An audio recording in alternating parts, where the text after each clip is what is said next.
Hey everyone, this is Tim from Your Sex Studios. Today in this video, I'm going to show you how to fix your disconnecting controller on your Xbox Series X. Now, the first thing you want to do is completely reset it and then reconnect it back to your Xbox Series X or S.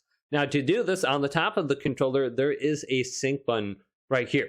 Just simply hold this down for about 10 to 15 seconds, and you'll notice your controller will start to blink. Continue to hold it down, and then it should vibrate and then shut off. And then I'll feel it vibrate. There it goes. My controller shut off now. Now go ahead and turn on the controller. And then you want to go to the sync button on the top. So I can see my controller's turned on. Hold down the sync button at the same time as you're holding down the sync button on the front of the Xbox. So hold it down for about 2 or 3 seconds and then let go.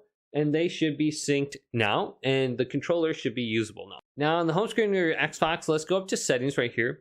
And then scroll on down to devices and connections and go to controllers and headsets right here. And then go to your controller and go to more options. Then we want to go to where it says update available, or maybe it says no update available. Just make sure you check this and then select update now and apply a update to your controller. Maybe this is the reason why it's disconnecting.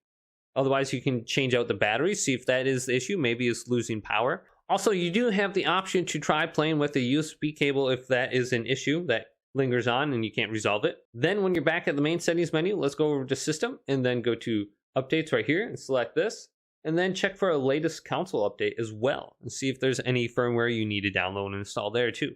Also, try just doing a quick hard reset of your Xbox Series X by holding down the Xbox button and then go to turn off console and unplug it from the wall outlet for at least 1 minute and unplug all USB devices from it. Maybe you have an external drive or maybe like a webcam or something like that. Just unplug everything and then plug it back in after 1 minute and then start up your Xbox.